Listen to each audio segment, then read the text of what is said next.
Barrera, but Larry touched on a subject there that may have been critical, and that's the effect of Prince Naseem, his celebrity, his economic clout, not just on his own fight with Kevin Kelley, but on this fight too.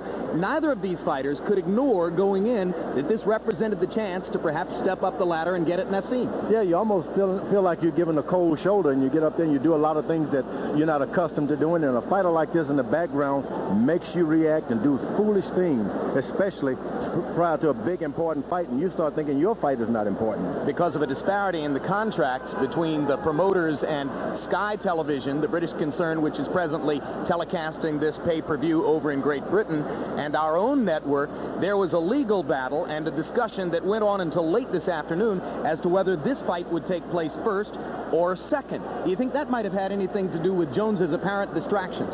No, I don't know. He said it honestly. Look, I don't have any excuses. Yeah. He was hit one after another hard right hand over the top, and it's very few fighters can take that many hard punches and keep on fighting. That's what it is. It was all decided by it was good right hand. All right, get yourself ready for the Prince Naseem entrance. It's coming up in about 5 or 6 minutes. Larry Merchant, your final reflections on a tremendous victory for Kennedy McKinney. Sometimes a puncher believes in his power so much that when he lands a good punch on his opponent, he gets reckless. And I think that's part of, and a big part of what happened tonight. He hurt him. He knows he's a very strong fighter, but he didn't account for Kennedy McKinney's long history of showing that he has a champion's heart and a champion's punch.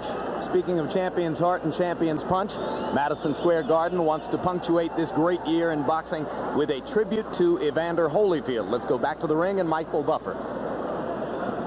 Ladies and gentlemen, your attention, please. On November 15, 1984, a young man came to the Garden to fight his first professional bout. He was a light heavyweight at the time, and then he moved up to the cruiserweight division. He then became the undisputed cruiserweight champion of the world.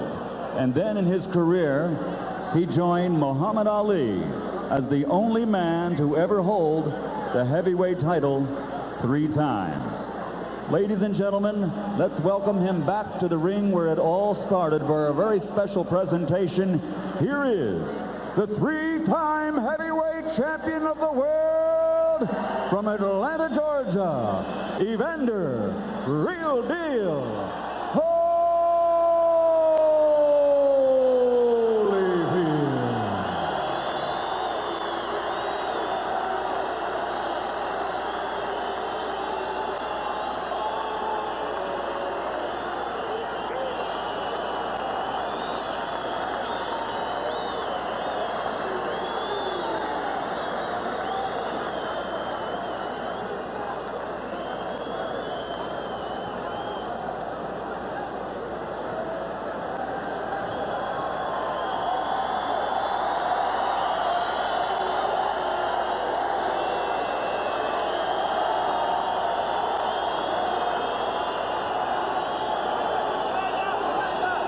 And now, ladies and gentlemen, at this time, let me introduce to you the Madison Square Garden president and CEO, Mr. Dave Checkers. Ladies and gentlemen, 13 years ago, a young Olympic boxer by the name of Evander Holyfield stepped into the ring at Madison Square Garden and won his first professional fight. And now, 13 years later, we have him here tonight to honor him and his accomplishments in boxing. In 1996, in this ring, he beat Bobby Chiz, and that led to his first heavyweight championship fight with Mike Tyson. We all know what happened after that. But Evander, what we want to give you tonight is a golden ticket commemorating your first professional win at Madison Square Garden, which has led to an amazing career in the world of boxing. Best of luck.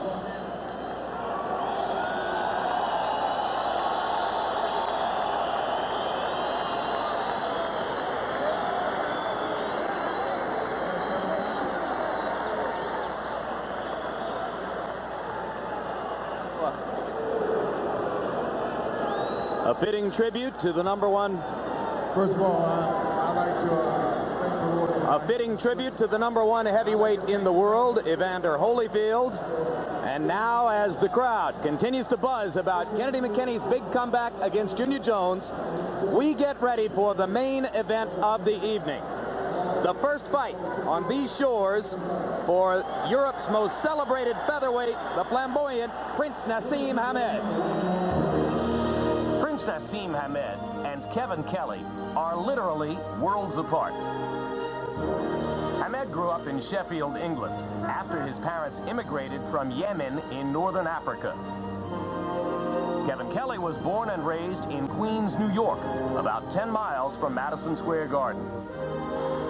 Hamed has sold out fights in England before opponents have even been announced.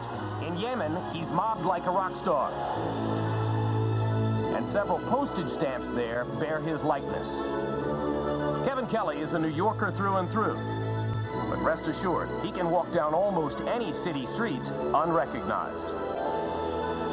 Prince Naseem Hamed sports the most unusual entrances to the ring of any fighter anywhere. A blinding mix of glitter and flash.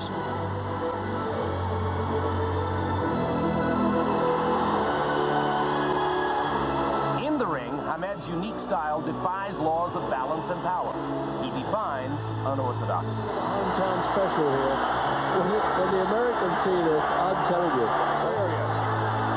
And Naseem tagged him a couple more times, real heavy. Carter's taking some real shots here. Kevin Kelley is called the Flushing Flash, but his flair for the dramatic is confined to the ring. In his most memorable fight, he was losing to Derek Gainer, right eye swollen shut, when a sudden punch changed both fighters' destinies. From Kevin Kelley's nostrils now, both sides bleeding. Down goes Gainer. Left hand, a big, big left hand, and Gainer may not get up. So the transatlantic stage is set. Can Naseem Hamed's substance back up his style? Is Kevin Kelley still up to taking on the world's best? We'll find out next.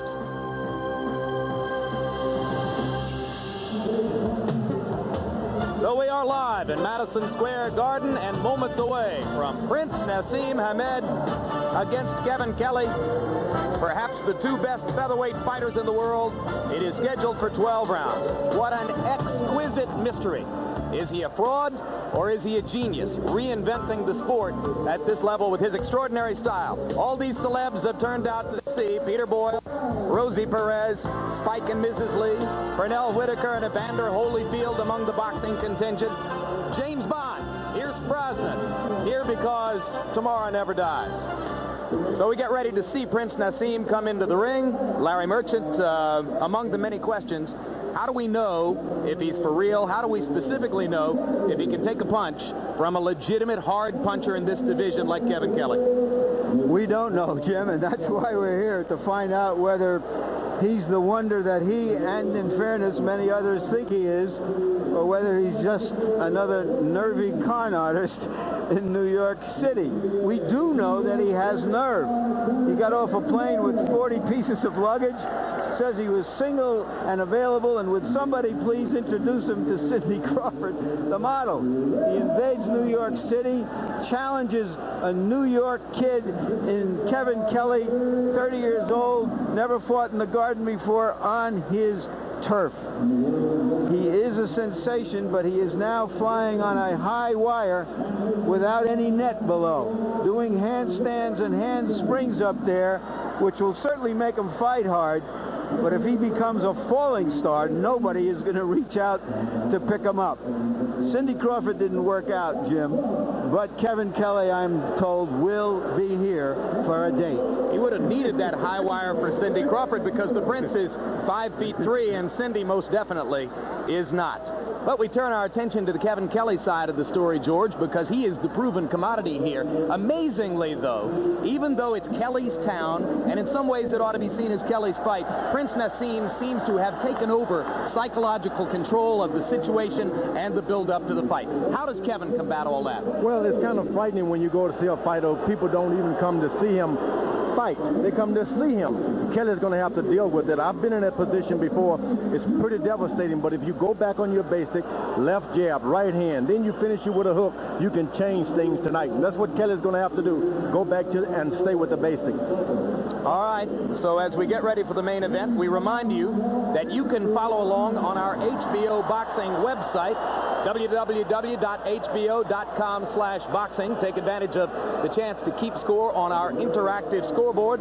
After the fight, get an immediate recap of final scores at www.hbo.com/boxing. So Prince Naseem Hamed gets ready to make his first appearance on American shores. We have never had the chance before to tell you his story, and here in shorthand it is.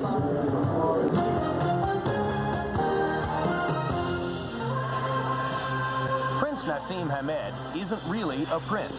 He is a British Arab of Yemeni descent who has taken much of the rest of the world by storm. His two-fisted punching power and showmanship, combined with his featherweight title, make him one of the most celebrated athletes in Europe and Northern Africa. And although his rapid ascent is nothing short of astonishing, the artist currently known as Prince expected all this and more. I totally believe from the bottom of my heart that I've got God on my side. I think I'm blessed with a gift. And I'm planning to be a legend, you know.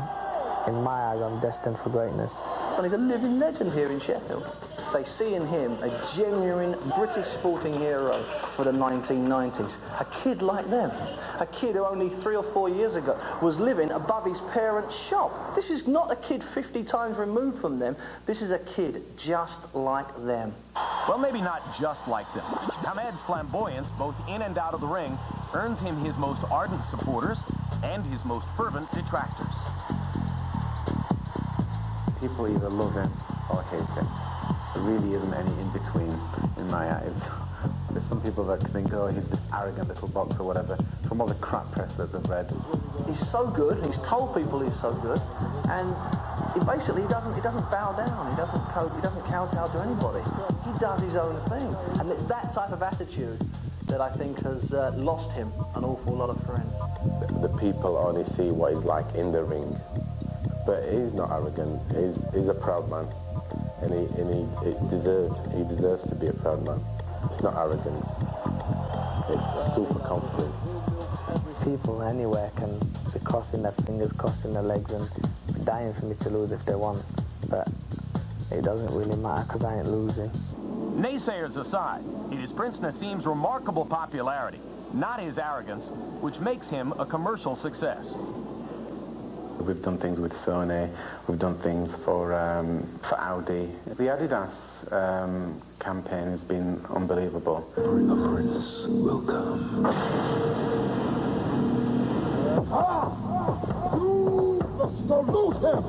He's seen as a youth icon and a role model for the Asians and for the blacks, and he's not one of these people that rejects his culture or rejects his religion or what he's about.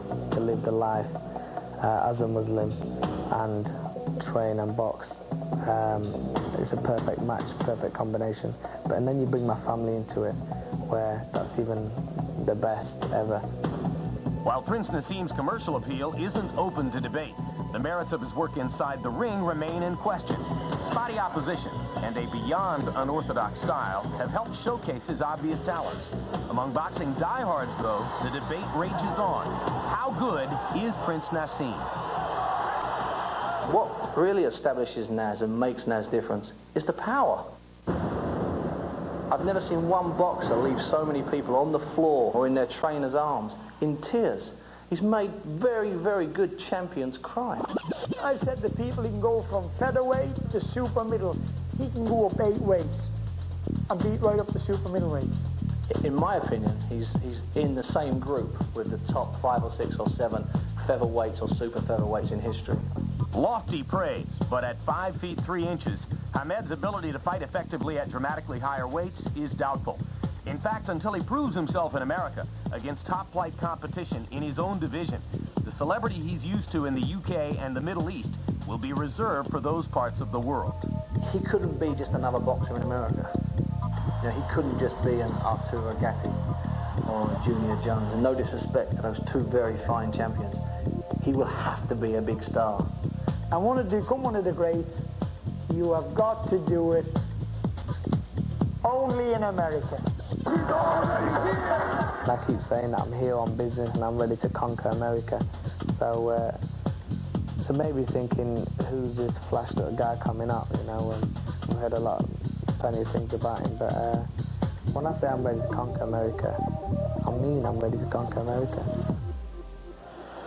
An extraordinary build-up here in New York. Kevin Kelley, trained at an undisclosed location, refused to participate in pre-fight publicity for this promotion until Tuesday's news conference, when Kelley spoke and Prince Naseem decided to answer. Listen, I'm gonna trying to create a nice job for you, putting my posters up with HBO. Believe me. Believe me. And then you could drive a cab or work at 7-Eleven. I've told you. That's what's gonna happen. That's what you gotta do. That's what's gonna happen. They've done their best to try to express their hatred for one another, but in reality, as you can see from yesterday's weigh-in, they amuse each other. They've had at least 2 long sit-down conversations in which Kelley describes himself as something of an advisor to the Prince, and clearly, to my way of thinking, Kevin Kelley likes Prince Naseem much better than he wants to. Tail of the tape for Prince Naseem Hamed against Kevin Kelley. 7-year age advantage for the Prince. 4-inch height advantage for Kelley. 6-inch reach advantage. They both weighed in at the featherweight limit of 126. Kelley's trainer Phil Borgia says, how's he going to get past Kevin's longer jab? How's he going to deal with his height and his reach? Punch stat numbers, Larry. Hamed's punches are not that impressive, but he does have power. That's what he depends on. Kelley is more of a textbook fighter. You can see that the jab is meaningless for Hamed. It is meaningful for Kelley. Rules of the bout with Harold Letterman. Once again, Jim, the Prince Naseem Hamed Kevin Kelley fight is scheduled for 12 rounds. There is no standing 8 count, no 3 knockdown rule. Only the referee can stop the fight, and it cannot be saved by the bell in any round, including the 12th and final round. Jim. All right, Harold. And Kevin Kelley will make the first entrance into the ring, accompanied by music which he has rewritten with lyrics of his own. And there's speculation that once he gets to the ring, Kelley may have to wait a while. 50 professional fights for Kelley. He looked extraordinarily well conditioned at the weigh-in yesterday. Observers there oohing and eyeing at the Kelley physique, and the sign that he has worked himself to a frenzy to prepare for this night.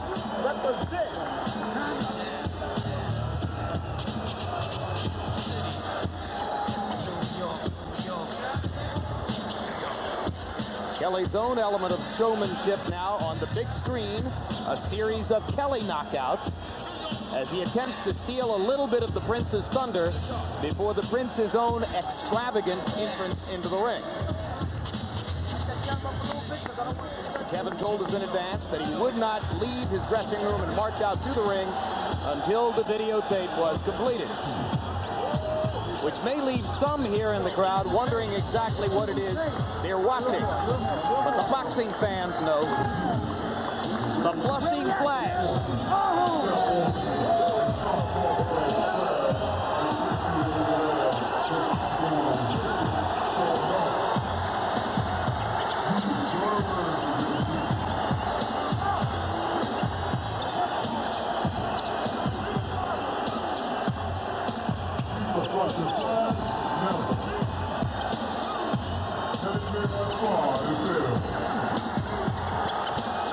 Kevin Kelley a little bit past his peak, but as Kennedy McKinney showed, when a veteran fighter is faced with a big opportunity and a big challenge, and if they go back to work at it, they can revive themselves. And as you take a look at Kevin's record, you might reflect that he's fought 14 times as a professional in Madison Square Garden, but never here in the big room, always in the small room next door. He has fought here in the big room as an amateur while winning Golden Gloves titles in the New York region.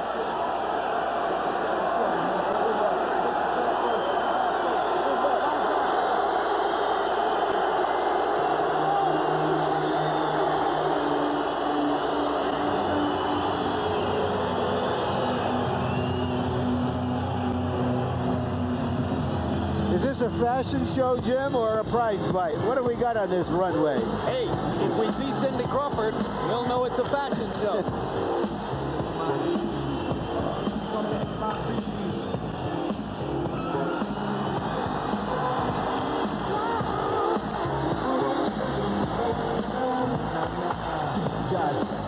Remember, just the face to make contact.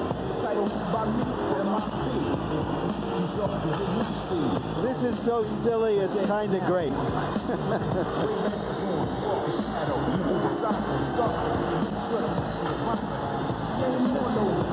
George, you seem stupefied. I like it.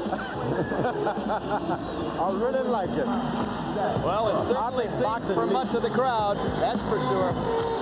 This is what boxing needs, I'm telling you. Well, if we want to get young people under the tent, this may be one way. After she loved me, she'd never love another. And she told me she was a splendid first to Marsha's lover. And she's smart in a young cute. And she's smart upon the I think this kid has seen one too many Earth, Wind, and Fire concerts.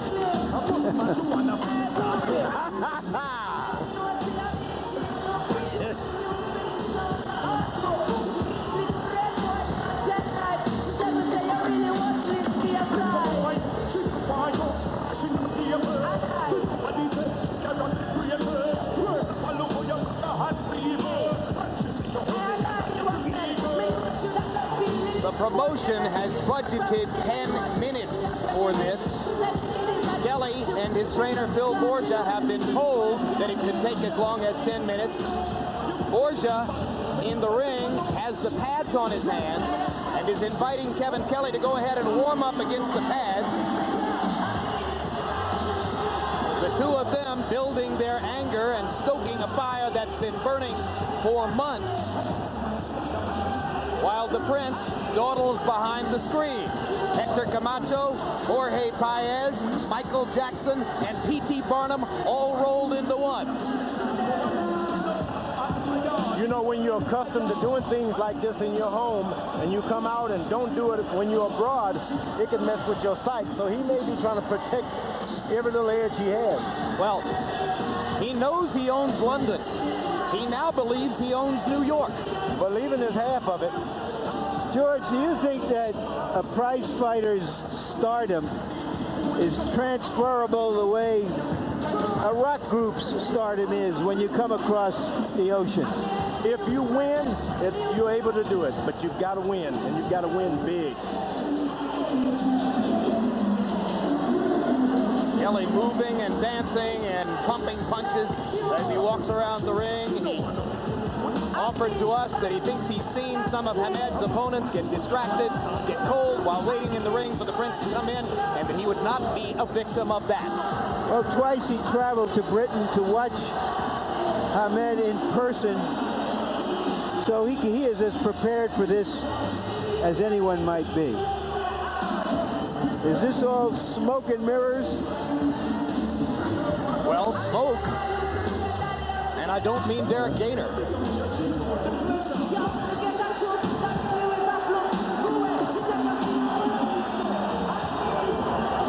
Boy, he's really working on Kevin Kelley. We are clocking this in our control truck. It's almost 4 minutes now, and you can see what Kevin thinks of it. Come on out here and fight.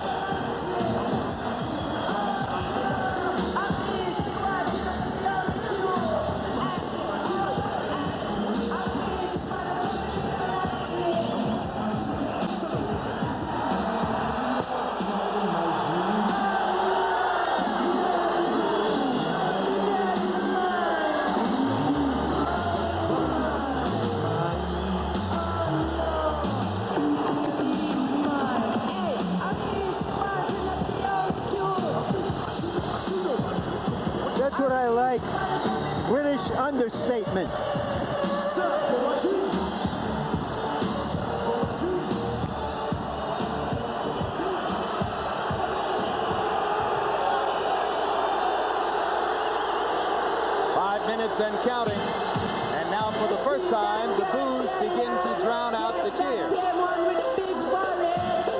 may be the end of Western civilization as we know it.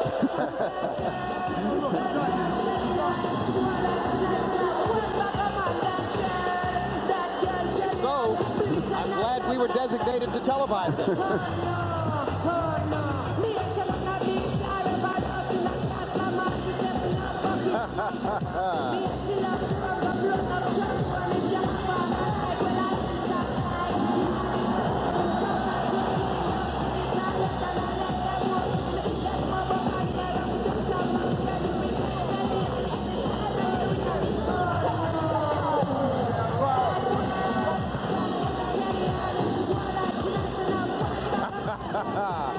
Boy, I bet my mother's watching it at home.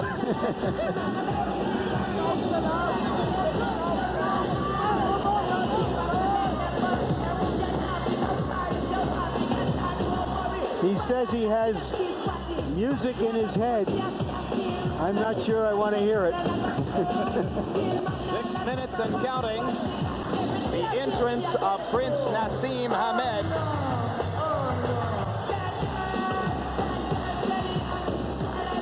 And it'll be interesting to see if all that survives as he continues his tour through the boxing world. Now watch for the flip.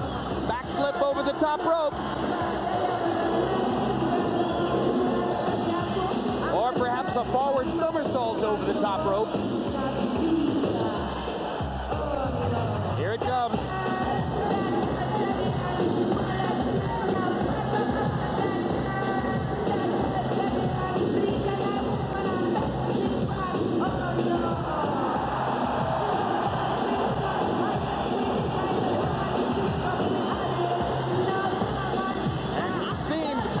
To bump into Phil Borgia, Kelley's trainer.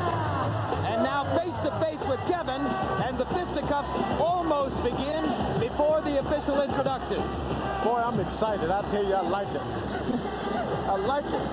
That is Cutman Al Gavin with a firm grip around Kevin, and Kevin turns to say, hey, wait a minute, Al, I'm all right. I'm in control of this.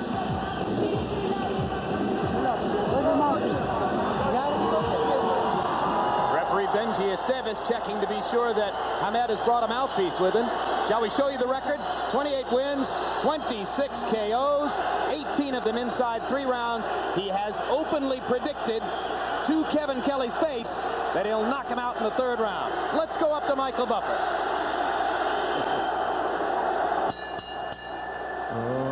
Ladies and gentlemen, Mr. Frank Warren for Sports Network in association with Cedric Kushner Promotions presents 12 rounds of boxing for the WBO Featherweight Championship of the World.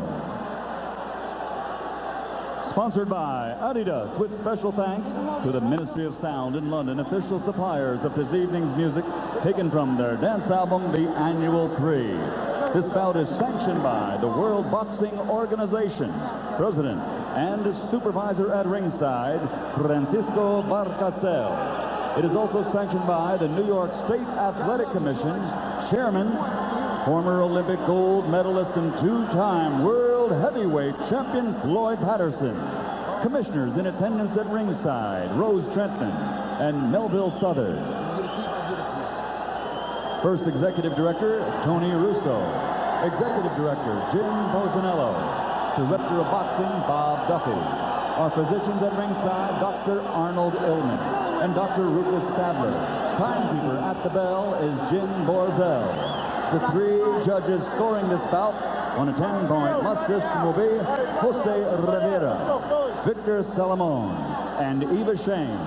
And when the bell rings, the man in charge of the action, your referee, Benji Esteves. And now, for the thousands in attendance and the millions watching around the world, ladies and gentlemen, from Madison Square Garden, New York City, let's get ready to rumble!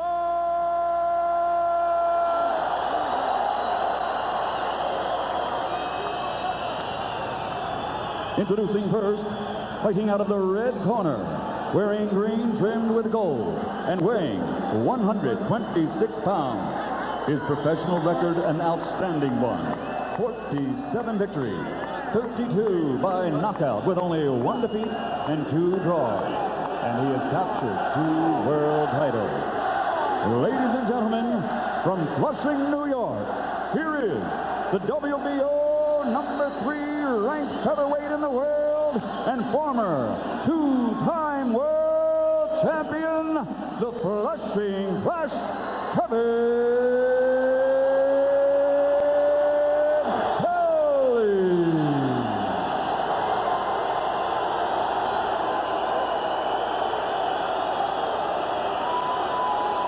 And his opponent, fighting out of the blue corner, wearing leopard with Adidas trim, he weighs 126 pounds also.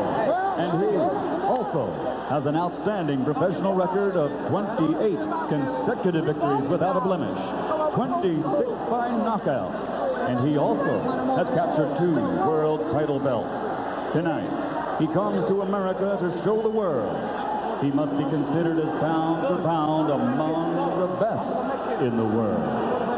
Ladies and gentlemen, from Sheffield, England, the reigning undefeated WBO featherweight champion of the world, presenting Prince Naseem Hamed.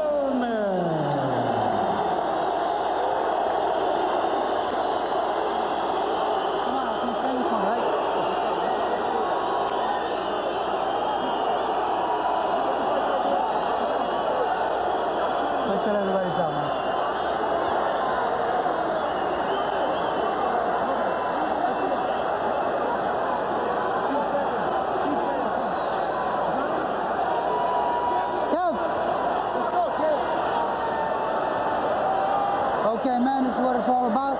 Remember, protect yourself at all times. Obey my commands at all times. May the best man win. Touch up. Let's go. Come on, guys. Touch it up. All right, let's do this. Inquiring minds want to know, is Hamed a prince or a frog? George, what's your hunch? Who has the psychological upper hand as a result of all that took place in the last 12 minutes? Well, the Prince is doing his thing. When another fighter starts to partake in it, he's at a disadvantage. And that's what happened. Kelley started to go into the wrong kind of stuff. He didn't need that. He got into Naz's world. It'll be interesting to see if it diminishes him in any way. He started to trash talk. The next thing you know, he'll start fighting trashing. They're both southpaws, although with Naseem Hamed, it hardly matters. He will whirl and spring in the air. He'll throw punches at odd angles from either side. Kevin Kelley has an outstanding right jab. First hard punch of the fight is a straight right hand by Naseem. And the first jab was landed by the Prince Naseem. Naseem, he landed the first jab. You don't want that. And he lands 2 more. Naseem fighting more conventionally in the first minute of the fight than many of us had been led to expect. You don't want to find yourself, if you're Kevin Kelley, waiting to see what he's going to do. You got to get out there, establish yourself on the pure basics. Jab, right hand hook, bob and weave. You don't want to get out there waiting.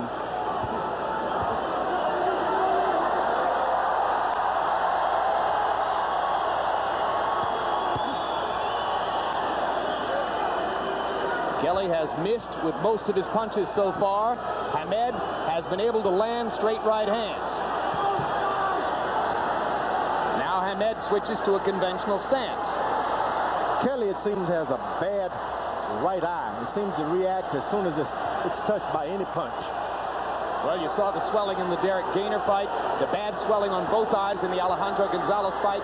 Kevin Kelley's had 50 pro fights, and he's been in too many wars for the taste of most of his supporters. They want to see Kevin box. So far, Hamed has beaten Kelley to the punch with both hands. The good thing about Kelley, the fight is on no matter what. If it goes into 6th round, he still believes that I can get a knockout, so he's willing to waste a few rounds. First 2 minutes of the fight, Hamed is a puzzle that Kelley is unable to solve. But down goes the Prince on Kelley's first serious landed punch. A looping right hand put Hamed down. Second time in his career he's been down in the first round. Puerto Rican Daniel Alicea was able to do it too. Also in the first round, but then Hamed came back to knock him out in the second.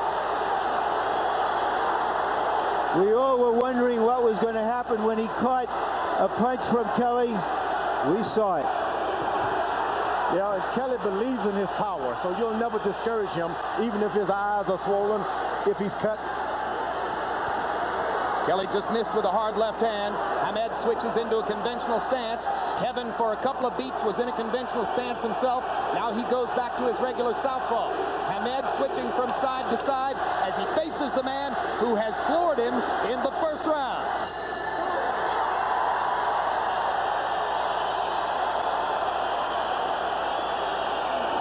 You gotta be focused, man. I need you to really slow your heart down. Water, I got that. Spit. You need to look at me. You need to really look at me. There's two things you gotta do. Don't go looking for him. Just off your job. You'll hit him with your bombs, but keep your right hand. All right, keep it straight. Now watch Hamed commit a cardinal sin in boxing, leaning back after throwing a flurry. Kelley was there and caught him. Can't do that with a top fighter.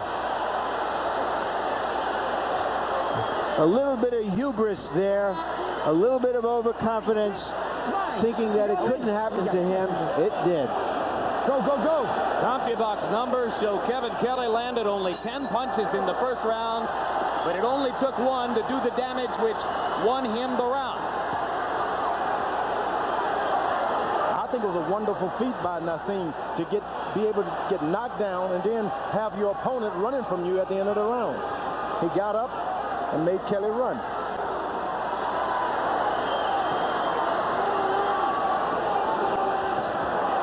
Now they will get a good, powerful right jab by Kevin Kelley. Strong jab, backs Naseem up, Naseem in the ropes. First time he's been in the ring with a fighter of Kevin Kelley's class. The wonderful thing coming into tonight was you knew that anything could happen. And one of the things that could happen would be that the Prince was exposed as a fraud. His gloves touch the canvas, the count begins. The second knockdown for Kelley. So one knockdown in each round now for Kevin Kelley.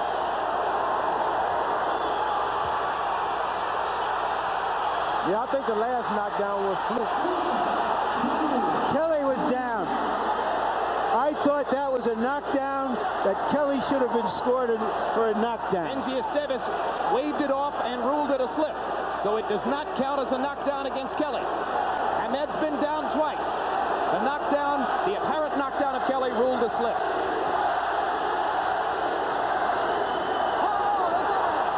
Hard right hand inside by Kelley. The Prince has not seen this kind of power before. Well, but Hamed is supposed to have power of his own with his quickness, and we haven't seen the evidence of that as yet. I think the mistake he made, there we go, right there. There's the power. There's the power you were talking about. And Kelley is stunned. Hey, come on, baby. And Hamed nods to him.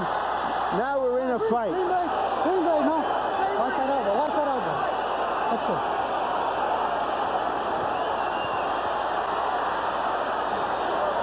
And Kelley gets out of his boxing stance and decides to go to war.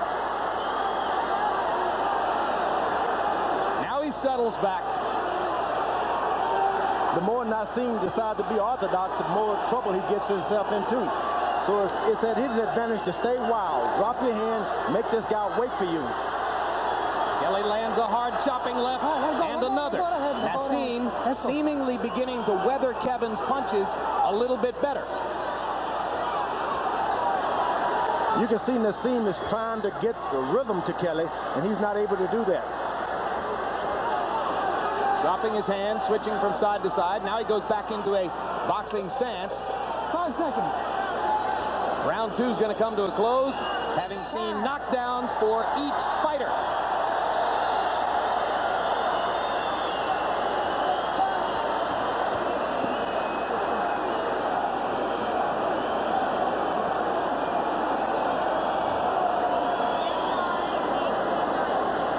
We don't see this very often in one round, a fighter getting knocked down twice. You saw that Kelley landed a left and then a right. The first one was a knockdown. The referee was a little late getting in as he got up again. But he did bounce up. Give him that. And they're flush on the jaw. Kelley, like Junior Jones, his pal in the first fight, got a little cocky with his power, left himself open, and caught one from Hamed. And that's what was ruled a slip right there, Larry. It could have been ruled a knockdown. It wasn't. Turned out okay. On my scorecard, Hamed won that round because even though they split knockdowns, his knockdown was more convincing, and he landed more punches in the rest of the round. Naseem is getting hit with punches. He's causing himself to be off balance by throwing his head back and forward. But the knockdown that Kelley received was a true knockdown, not off balance, pure power. Well, Naseem breaks so many rules of textbook boxing, it's as though he not only hasn't read the book, he hasn't looked at the table of contents. Leans his head back, ducks from side to side, trying to get away from punches. Takes a hard left from Kelley there. And lands a hard right hand of his own. That was power by Naseem. Well, one time he's going to leap too often, and he may leap right into a Kelley punch, and that would be it. As Phil Borges said, if he leaps, he sleeps. Kevin Kelley's got true power. He's real accurate with his straight left hand. Oh, when you're fighting against a powerful, good boxer like Kevin who has good balance, you better watch your own balance. And bad balance contributed to that second Kelley knockdown of Hamed in round 2. Now Kevin's starting to try to establish the straight right jab. That was a good jab by Kevin Kelley that did some damage. Kelley lands a left cross. Hamed ducking, sliding along the ropes. Not throwing as many punches in this round. Hamed seeming to have gone into a little bit of a caution state here as the result of the damage that Kevin Kelley's been able to do. Yeah, it's the jab by Kevin Kelley that's being most effective now. If he just maintained that right jab, he can make this an easy fight. And as we pointed out, that's another thing Phil Borges said. He said, my man has the better jab and the longer reach. How's Hamed going to get past that?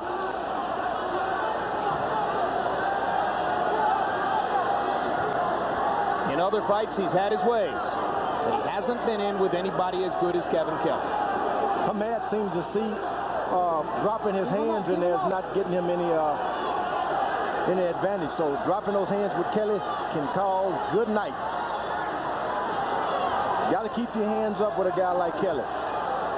Right now, Hamed seems less unorthodox than just confused on how to break through Kelley's guard. They trade right hands. Kevin's was the harder of the two. Good left uppercut by Prince Naseem. Right hand lands again as well. Naseem starting to come out of his shell and get more aggressive again. You want to say to Naseem, stop pulling back with your head, but then you lose the total fighter. You wanted to say that to Muhammad Ali, too. Yeah, but you lose the total fighter because they do what they do. It makes them so good. Let's go. Stay stagnant. Sit down. Sit down. Good boxer. Look at me. You're not listening. If you don't use your jab and if you don't move your head, we're going to run into difficulties, and I don't want that. What we worked on to get this guy out of here was our tempo. Correct? When you're hunting the peanut, think what you did to Craig. Think what you did to Flat Top. Think what you did to Judah. Think all these things, how you let them hands go. Why all... Fine step back, fine step out. You got him up. You got me? Just don't get in a war with him. Pick him off. You will gradually break him up off your job. Yeah. You understand? Bing, bing. Then come back to it. Got me? You break him up on it. He's had his fun now. He's had his fun. You start giving it to him. So now it's Brendan Engel, Prince Naseem's trainer ever since he saw him on a schoolyard when he was 7 years old, asking his fighter not to get into a war. He wants him to pick Kelley off with his jab. Ping, ping. That's not an easy thing to do. When you're fighting a boxer with a jab, you almost have to war. Get into a war. Kelley's got a good left jab, right jab. He sure does. Naseem lands a couple power punches. Kevin Kelley lands a hard left hand. Kelley misses with the right and misses wildly with the right, but Naseem not in a position to counter either time. Hard left hand up top by Prince Naseem Hamed. Okay, watch the head. Let's go. Watch that elbow.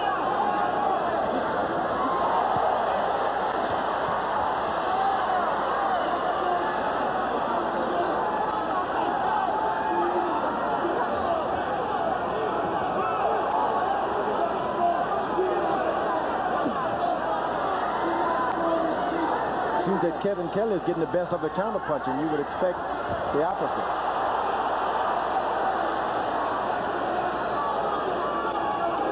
They trade in short bursts and flurries. Naseem landing more accurately in this round than has been the case before, but taking some leather in return. Down goes Kelley on two hard left hands.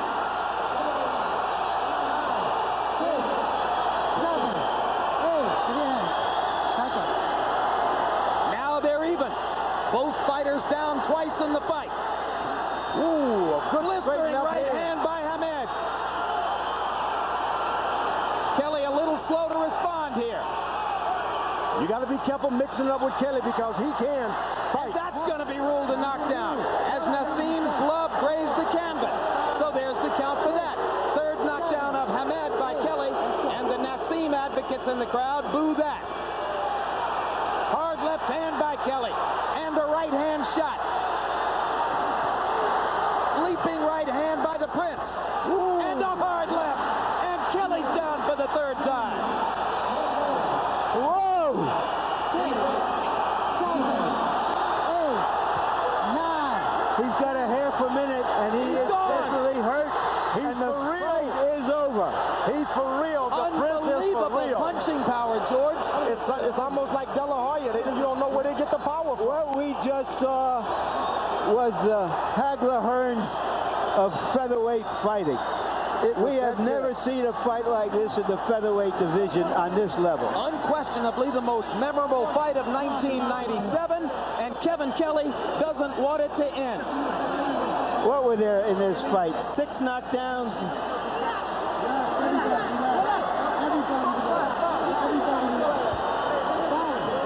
Let me give him some air. Let me give him some air. And I'm the best. And you're going to do it again, right? And you're going to do it again. Yeah. You're going to do it again. Stop for more money, motherfucker. I got shit to cameras for. We're going to do this again. Let's go. Give me water. Give me water. Sit down. You heard Hamed say to Kelley, "You're the best I ever boxed, and I'm the best you ever boxed." Whoa. I'm telling you, they like each other. It is abundantly clear from the body language. And you heard Phil Borgia, Kevin Kelley's trainer, trying to get Hamed to commit to a rematch right there on the spot. And George, who wouldn't want to see it again?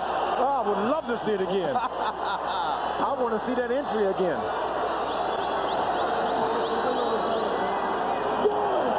Everything he said he was, and more. Prince Naseem Hamed. The difference, power. When you have power and people underestimate you, you can win a lot of fights. George, this was like your fight with Ron Lyle. Gunslinger against gunslinger. Boy, this guy's got power all in his hand. He's not putting his body into it, just hand speed. That was the first Prince Naseem knockdown of Kelley in that round. Then here's the Prince going down. I don't really think that was a knockdown. I think that this guy stooped so low, he has a tendency to touch his hands down to the canvas. Well, if his glove grazes the canvas, the referee is within his rights to rule it a knockdown, and Benji Esteves did. And then that stunning left hand, and Kevin Kelley unable to get up from that left hand. He couldn't beat the count, and Esteves very properly waved an end to the bout. A lot of that is, I just can't believe it. Kelley has that look. He just does not believe this guy can knock him down. Well, Kevin's people have been saying for weeks, we want him to box. We hope he doesn't indulge his tendency to get into a war. He couldn't resist it. Couldn't resist it. It seemed too easy. But this Prince, he has the Prince of power. Talk about the Prince of Power. We've seen one in the 5 feet 3 inches tall, but George at 5'3", of course, he's a little stockier than other featherweights. He seems to have all his power in his legs. And let's go to Michael Buffer for the official particulars.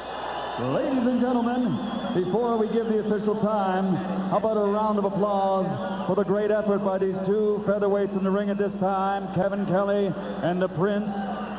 The official time, 2 minutes, 27 seconds of round number 4. Referee Benji Estevez calls a halt to the bout. The winner and still the undefeated WBO featherweight champion of the world, Prince Naseem Ahmed.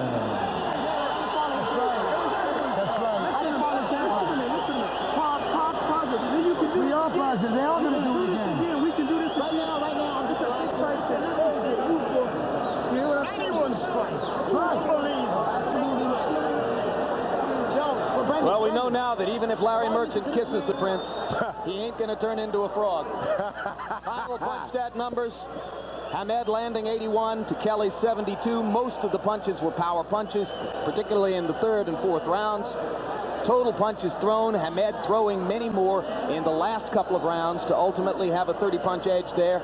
They both connected a very high percentage, more or less at will with power punches in rounds 3 and 4. It was like two gunslingers in the Old West, like Hagler Hearns, like Foreman Lyle, and it wound up in favor of the Prince.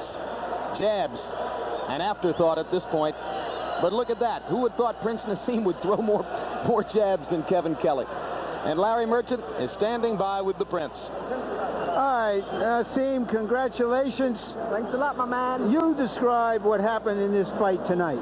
Well, first of all, I come out the first round, and I know my job was too clean and nice and fast, but still, I wanted a bit of a fight. I wanted to cause so much excitement in this arena. It's my first night, it's my first fight in New York, Madison Square Garden, and I wanted to show the people here that I can fight. I can take it on the chin, and I can give it. End of the day, he caught me some great shots, all due respect to Kevin, but I wanted to basically take him out, and I just really want to show all my skill on the night. I wanted to make it look exciting for everybody, so I had to take some shots, but I give my shots. Now, I took his, but did he take mine?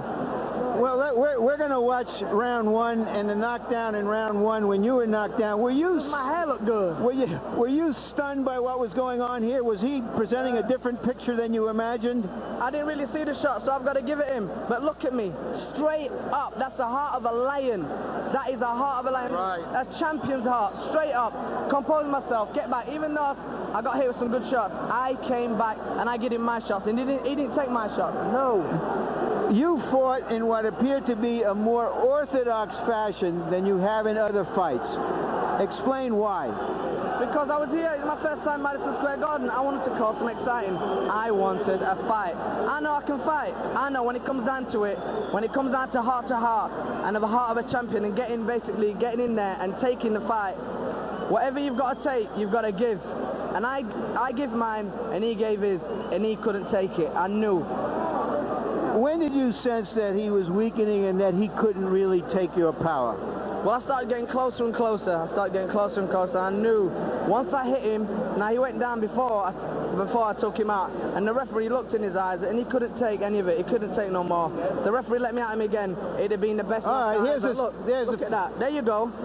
There you go. Now, if I didn't walk up to him as fast as I did, he wouldn't get up. Second round. There you go. All I hit with a perfect right hand. Now look, you can see him smiling, but he knows the pain. I was smiling when he hit me. I was smiling, but end of the day, my feet was back together, my head was clear. I got up straight away, composed myself, and took him out. It seemed that both of you liked and respected each other. Definitely. Kevin is a very, very nice guy. I get on with Kevin, I got on with Tom Johnson, all the American fighters, the great guys in and out the ring. So end of the day, I just want to fight. And I did that, and I took him out. I came to America. I proved myself. I'm 29-0. What can I say? The last time they've all gone knockouts now from 94. I've stopped every one of them from 94. Repeat what you said to Kevin at the end of the fight. Kevin, you're probably one of the best I've boxed, if not the best. I know I'm the best you've boxed, and he said that to me and all. And we've got great respect for each other, but at the end of the day, I am the world champion, and people have got to realize that I am the champion of the world. Thank you very much, Prince. Jim, George. All right, well, George, here's the good news. As long as the carousel continues, this contract stretches for 6 fights, and the Prince isn't asking for any gimmies. He'll fight Kennedy McKinney, he'll fight Wayne McCullough, he'll fight Marco Antonio Barrera, he'll fight Derek Gaynor, he'll fight Arturo Gatti. You pick any name, 122, 126, or 130, and this guy says he's ready to fight him. And you know, for the first time, I want to be at all of those boxing matches. I've enjoyed myself tonight. I've never seen anything like it. You're going to be at all those boxing matches. I'm going to be there. I love it. That smile is going to get bigger and bigger. But at the end of the day, as long as he keeps sticking his chin out and getting hit like that, doesn't it stand to reason that some faster gun is going to come along? Oh, it happens in boxing anyway, but look, we're going to enjoy ourselves until it happens. It's wonderful. I mean, I feel real good about this. You should launch another career and try an entrance like that. You missed that. That was some kind of silhouette. I don't know if I have. Did you let somebody else get to that first? When it could have been your thing? This guy's beautiful. He's a prince, the prince of entertainment. Will we see other fighters, particularly in the higher weight classes, trying to fight with that extraordinarily unusual style that he exhibits? Something is going to have to happen because, listen, how do you top this show? If you're a boxer sitting in your home watching this, you say to yourself, I've got to reinvent myself. If I'm going to go back out in Madison Square Garden and places like this, I can't come out with the old robe and up 2, 3. I've got to do something to reinvent my career. This guy would probably revolutionize entries of boxers. Well, leave aside the bizarre biting incident in Las Vegas. Everything Oscar De La Hoya accomplished this year, Roy Jones's remarkable revenge victory over Montel Griffin, this unquestionably the most memorable fight of 1997, and not least of all because of the valiant Kevin Kelley, who's with Larry Merchant right now. If I would have kept to what he was saying, I would have won. The game plan, it would have been Okay, Kevin, thank you very much for a terrific and a memorable fight. You give us your version of what happened and why it happened to you at the end. Well, the biggest thing, I'm so sorry to people in New York. I was protecting my house and my house that Ruth built. I deviated. That's what I did. Phil was telling me the right information. We trained the right way, and what happened was I had him big time. I could hurt him when I hit him. I hit harder than he did. And I felt his power. It wasn't as big as he said it was. It wasn't as big as everybody thinks it is. And I showed him mine. And when I showed him mine, I hurt him. And the difference was, I blame myself for getting over anxious and becoming acceptable to get hit by him. When you hit a guy that hard and you knock him down, there's a tendency to believe you can do it again and want to get rid of him, right? I did it many times, and that's what happened. I kept doing it. I continued to do it, but the problem was I wanted to keep him there. And because I wasn't keeping him there, I started getting over anxious, and that's when I got caught with the first punch that knocked me down. It was more of a flash knockdown, but like I said, I get up and I continue. All right, let's take a look at what happened in round 1, your knockdown of him. Right here, I'm setting him up. He's getting over anxious. I noticed when I hit him with the first punch, I said, man, every time I hit him, I hurt him. Everybody says about crystal chins. One thing about him, I showed tonight, he's not as good as he says he is. He's a good fighter. I give him most due respect. He's champion tonight. He came on top. The only reason I'm not champion tonight, I want to let everybody know, no fear, who endorsed me, and EA, or sports game, which I'm coming out on. The reason I lost tonight because I deviated from my training sport. Well, but then he gets credit for making you deviate, doesn't he? No, I deviated because of me. I'm the kind of fighter that Phil always tells me, my wife always tells me, my father tells me, I'm my worst enemy. All right, let's turn to the end of the fight and your memory of what happened. If we can get there, you have suffered one previous knockdown in this round. Well, here I'm trying to set him up with the jab. He's very careless. He does a lot of mistakes. Here with the overhand left. As you can see, I'm down, but I'm not really that hurt. I'm gonna stay down a little wobbly, but that's like, okay, cool. I'm understandable. I'm gonna get up to count of 8. I got to count of 8. Take the rest. You see me, I'm a veteran at this. I know what it is to get knocked down. I figure I'll take the full rest. Phil was telling me grab him. I'm looking at the corner. I want to come back. Because what happens is when he starts loading and throwing, he starts getting over anxious himself, and he was getting caught. But you have to give him credit for his power. He came into you. He came into your building, and he took care of business. He came in my building, but one thing he said, I'm the best fighter he's ever fought, never will fight. The bottom line is that let's see if we get the remilk. I can do it again down the road somewhere. Right now, Kevin, you were just a part of the Hagler Hearns of the featherweight division. You have nothing to be ashamed of. Well, I started this. I'm happy. I'm content. My wife's content with everything that's went on. She's a little angry at, what has happened in this whole event. But, hey, Kevin Kelley came. He showed that Ahmed is not the fighter everybody says he is, not the Roy Jones. Thank you a lot, Kevin. Jim? All right, well, the good news for Kevin Kelley and his wonderful wife, Val, and their family is that Kevin will cash the biggest paycheck of his career by a wide margin tonight. Obviously, some of that he owes to the glamour of Prince Naseem Hamed. When Hamed knocked out Tom Johnson, his detractors turned around and said, well, Johnson was shot. Kevin comes in with 50 pro fights. Obviously, Naseem's detractors are going to turn around again now and say, well, Kevin was shot. What about that? Oh, he's going to shoot everybody he fights. And I believe what happened, you get shot in the dressing room waiting for this big occasion. They always shot. And he's going to keep shooting a lot of guys until they learn, hey, this guy has power. He doesn't look like it. Like Muhammad Ali, you're supposed to whip him. But for some reason, you don't. When Kelley knocked him down in the first round, you might have thought that the Prince would lose his psychological mastery of the event. So far away from home, you would expect it from a young fighter. But he didn't. No, he showed bravery. And that's another addition to his repertoire. This guy's got a lot of things that we're going to be really having a good time watching in the years to come. Boy, I want to sit right at the ringside. I don't think I want to box anymore. I want to watch Look at that smile, folks. I'm telling you. I had a good time. Good to see you so happy, George. Let's turn now to Larry Merchant. Larry, we expected something memorable, and I don't think we could ever have anticipated in our wildest dreams that it would be this memorable. A lot of music in and out of the ring tonight, Jim, and there is a new British rock group called Chumbawamba, I believe. And the chorus to one of their songs goes, you knock me down, I'm going to get up again, you're never going to keep me down. That's what happened here tonight. Two champions couldn't be kept down. And that's what's great about this game. 5 more fights in the contract, folks. Stay with us as the Prince Naseem Hamed carousel continues here on HBO Sports. And we'll have more on what happened in the ring here in just a moment. Let's look ahead to some upcoming programs.